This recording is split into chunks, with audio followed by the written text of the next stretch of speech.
think, who's my audience here? How am I communicating to them? Am I using corporate language that isn't going to land? And have I involved the people that I need to communicate with? Have I engaged folk in this? Because that's the key to it.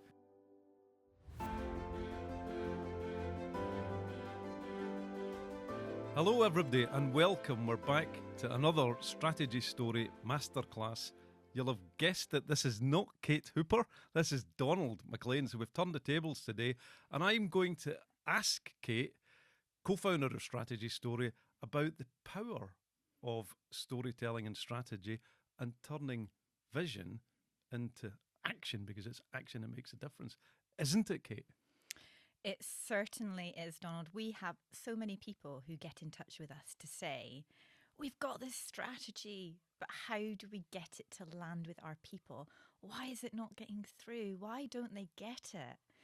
And quite simply, it's probably because you're not communicating it well enough. So often strategies are created in the imaginations and the minds of our leaders in organizations in isolation from what's actually going on.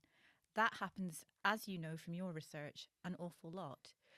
So then we find a strategic leader will go out and broadcast something once to an organisation, maybe twice, and wonder why that message has not landed. But people, we have to remember organisations are groups of people of all different needs, all different ways of learning, whether that's experiential learning or through listening or through, there's all different ways. And until you grasp that, and until you grasp that you're going to have to really communicate in lots of different ways to get that message to land, to draw people in, to get them involved, then it's going to be really, really difficult to get that strategy embedded in your organisation. Okay, so what has that got to do with storytelling?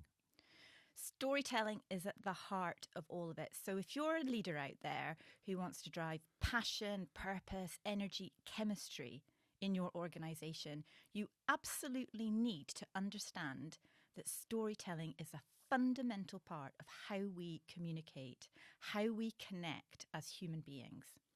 The term storytelling actually drives me up the wall from my days in broadcasting, because I don't think it does justice to just how significant it is to us as human beings. From forever, we have used storytelling as a way to learn, to understand danger, to drive, to run away from threats, to create opportunities, to work together. It's really, really fundamental. And yet something happens when we step into modern organizations and we forget these fundamental behaviors are actually part of what's driving progress. So storytelling has to be at the heart of communicating your strategy if you want your people to be on board with you. So you know I'm quite annoying and I like to break things down I couldn't a possibly little comment bit. on that. So there's two big bits of storytelling, story and telling. Could you tell us a little bit about story first? What makes for a good story? So if you're a leader and you want to get your folk on board with your strategy, okay, there's some key elements of a good story that has to involve people. Bring your strategy to life with people that are involved and will be part of the delivery. People, people, people. Data does not inspire, people inspire, right? So what I mean by that is you might have this abstract strategy. Go and speak to some of your colleagues, some of your staff, get their take on it. How would they articulate it? Where are the opportunities? Use their voices to tell the story. It doesn't all have to come from you. And actually, quite a lot of the time, if it doesn't just come from you, it's probably going to be more powerful. We've just done a big piece of work with a healthcare organisation, all about transforming change, because what we deal with is complexity, big issues, helping people get on board with that complexity, that ambition, that strategy. The feedback that we had from that project was that 98% of people in the organisation understood the strategy because they had heard it in the voices of their colleagues through our content, right? That is really, really powerful. And it's very difficult to convey just how significant this storytelling is because you have to be in the room.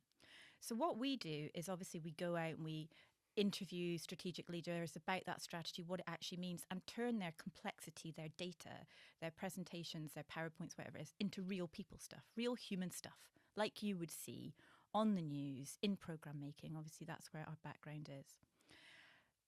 What happens then is that we play that to people. They're hearing it in their own voices. And quite often it's like you can hear a pin drop in the room because they go, aha, I get it.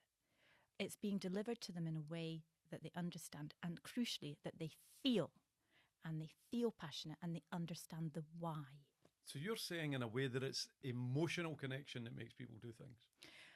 I am 100% saying, from my perspective, it is emotional connection that makes people do things. There is a beautiful Scottish proverb out there. Don't know the genesis of it, to be honest. The story is told eye to eye, mind to mind, and heart to heart. And that, for me, is an anchor for storytelling. Eye to eye, you have to bring it alive to people. They have to be able to see it, even if that's in their imagination, understanding where that big picture is, understanding where that strategy is going. Eye to eye. Mind to mind has to have a logical structure. So you asked for the story element. Story has to have a good structure for it to land with people, for them to understand it, okay? That's where you bring in some of your stats and all that kind of stuff as well. Logic, important. But this is the bit that really matters. Heart to heart. That is the bit that is going to drive people to action, to make them passionate, have purpose, enjoy what they're doing, feel the meaning of it. And the crucial thing about this bit here, this heart-to-heart bit, is people have to understand why they're doing what they're doing. So why is this change happening in an organisation? Have you articulated that? So often strategy is about the what, and it's not about the why, and that's where we go wrong, in my humble opinion. Okay. What does this mean for leaders then? Are they latter-day bards? How do they behave? That's such a leading question, because you know the answer to that is, what I'm going to say is absolutely they have to be. And that is such an important part of it. You know, if you look back to bardic culture, you look back to clans, people organised, to borrow the words from a professor that I know, people organised through poetry, storytelling, song, all these kinds of things. The written form of communication, think about newspapers, all of that, actually is quite relatively modern phenomena. People have organised in a very human way through storytelling historically. And part of what we're doing is bringing that back into organisations. Okay, so do you think, you've been in lots of organisations, I know that, where is on average current leadership in relation to storytelling, score of 1 to 10? Really difficult question to answer, because it's going to depend on the organisation, the type of leader that is there, the industry that you're working in, all those kinds of things. I can't give you an answer on that 1 to 10, but I can tell you where I would like it to be. Where would you like it to be? I would love senior leaders, directors, bosses, whoever it might be, to think, who's my audience here? How am I communicating to them? Am I using corporate language that isn't going to land? And have I involved the people that I need to communicate with? Have I engaged folk in this? Because that's the key to it. Imagine I am imagine, it's a big act of imagination, that I am a leader, and I buy this argument and I want to become more bardic. What would I do? Well, you need to come work with me. What would you do for me? I'd hold a mirror up to you. I would hold a mirror up to Right, your after the grimacing. scary bit, what would you then do? We'd work on the message, Yep.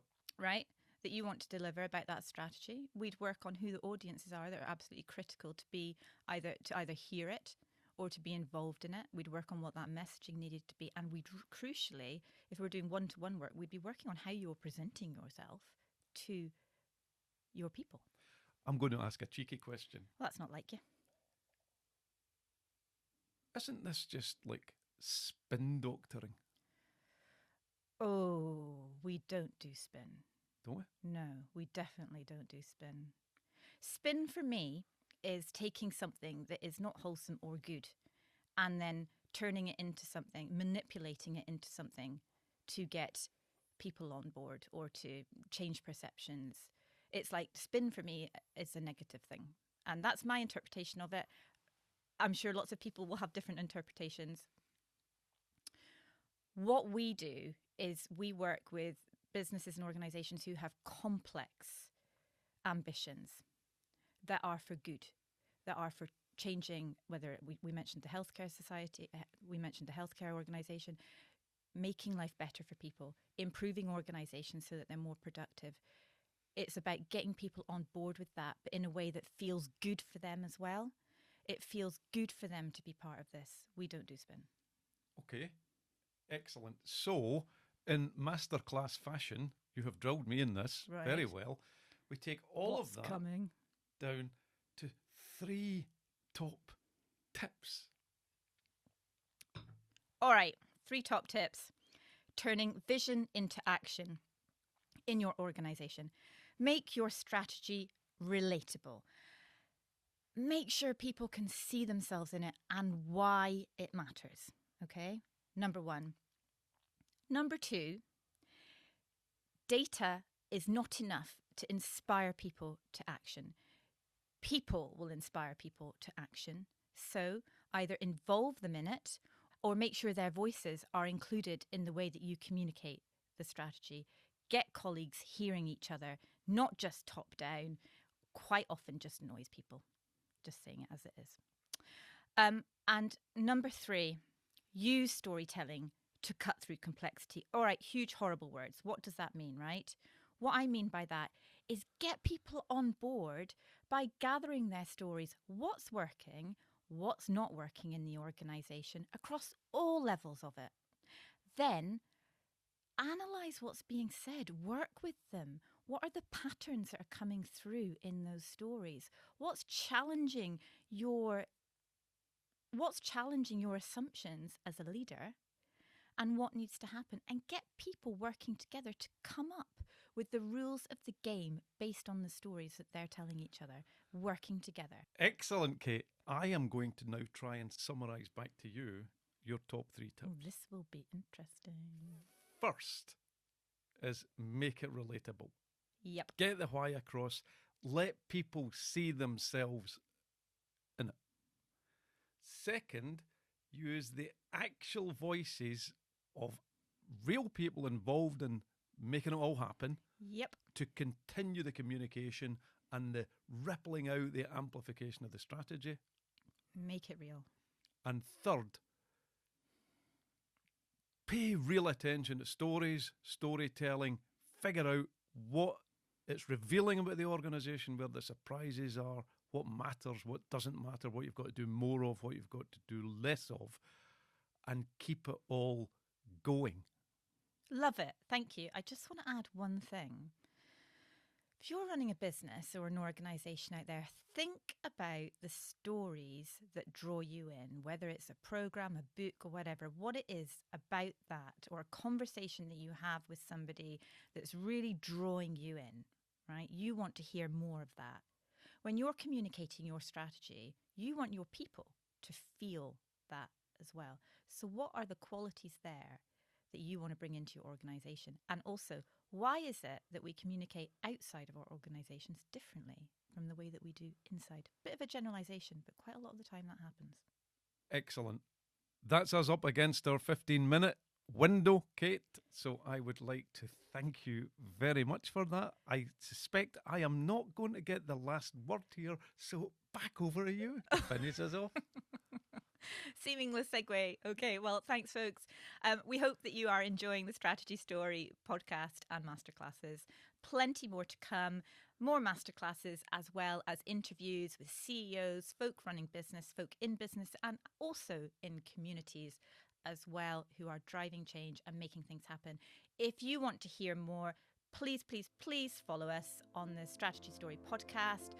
Check out our YouTube channel and also go and visit the website strategystory.com. Thank you for listening.